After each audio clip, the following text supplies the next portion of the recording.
They say home is where you hang your hat, or maybe just a cap. Since the year 2000, my home has been back on Auckland's North Shore, reached by travelling up and over our mighty harbour bridge, and down to the shore, where I'll show you a few of my favourite places. The North Shore is known for its pleasant beaches and water activities, with the volcanic island of Rangitoto in the background and crashing waves from the southern Pacific Ocean.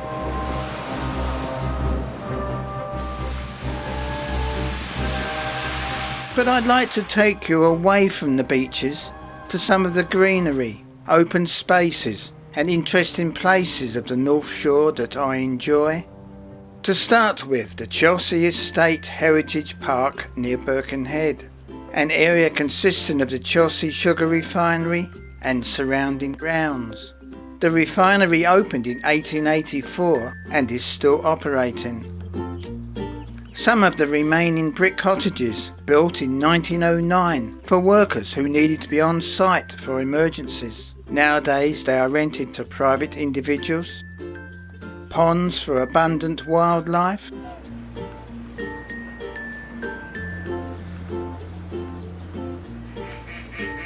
Australian black swans. Walks and pleasant bays. The Auckland Harbour Bridge again. It doesn't look as steep from this angle. Onto a large upper grass area. Within the distance, the Ship's Grab sculpture, which commemorates the creation of the Chelsea Estate Heritage Park in 2008, when the New Zealand Sugar Company sold 37 hectares of its property to the local council. The grab was used to offload raw sugar from vessels from 1943 to 2005. And on a sunny day along to nearby Little Shoal Bay for a better view of the harbour bridge, you can see why it's nicknamed the Coat Hanger. Opened in 1959 with originally only 4 lanes, it was within a few years extended to 8 lanes as the North Shore expanded. Obviously the bay is quite shallow here for this gentleman to walk out to moored vessels. Nearby at Northcote Point, a closer view of our bridge. And at adjacent Stokes Point Reserve, you can stand right underneath.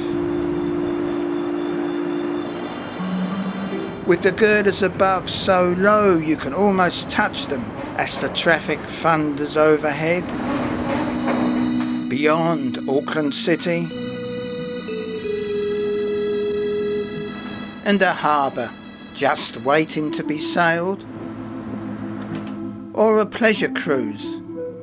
But as this catamaran travels back under the bridge, watch in the top left corner, a bungee jumper.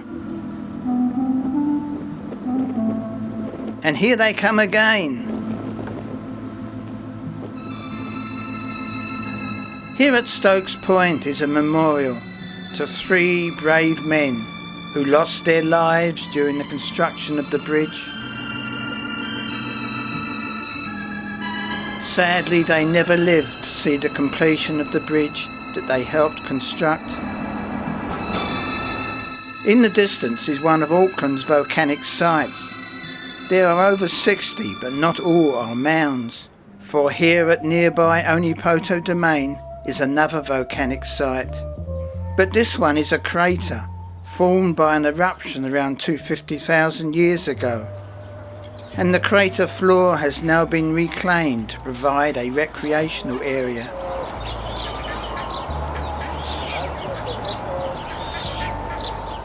Plenty of space to walk the dog. The houses overlooking are presumably sitting on the remains of the volcanic tuff ring. From Onipoto along to Lake Pupuki, which is another and more recognisable volcanic crater. 107 hectares in size and about 57 metres deep. The lake contains fresh water in a crater that erupted around 150,000 years ago. It has several lakeside public areas, such as here at Killarney Park,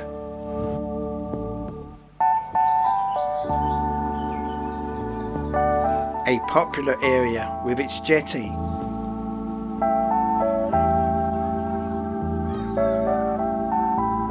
And wildlife, mainly black swans, geese and ducks. There's also usually pukeko, but they appear to be hiding today. Yes, we know you're a handsome fella. There's no need to show off. Plenty of humans to provide food.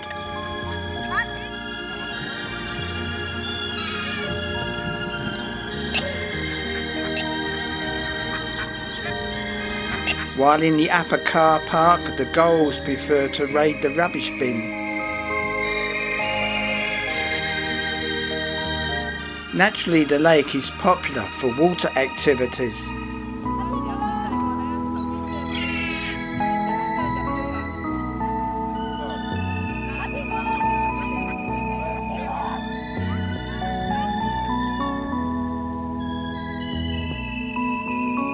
A very pleasant spot on a hot summer's day. While nowadays the North Shore is well built up, there are still many bush areas, especially to the west in the Birkenhead area. And here in Cowrie Road is the Fern Glen Native Plant Gardens and Bush Walk. 12 acres devoted to the growing and preservation of New Zealand plants.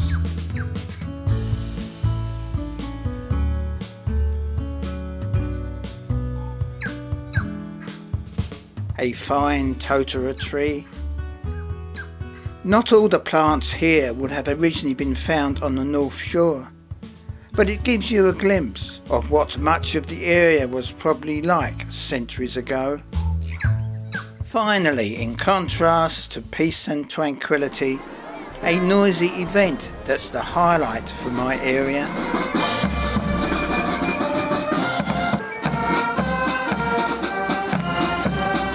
Our annual November Santa Parade, organised by the local Lions Club. It assembles near my home, and this is the 2015 event. A day especially enjoyed by children and which draws the community together. Never mind a few drops of rain.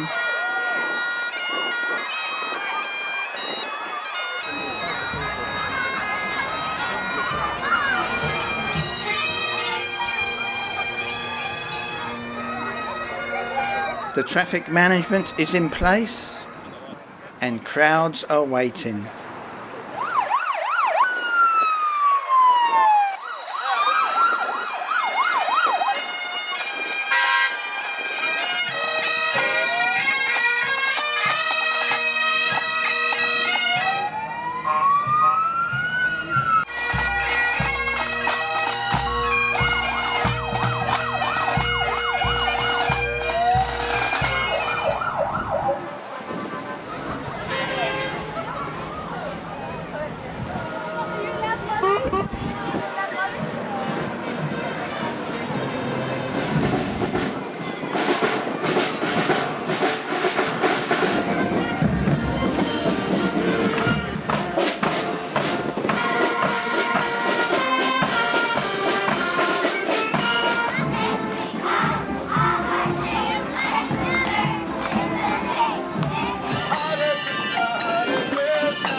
The excitement is over for another year and the crowds disperse.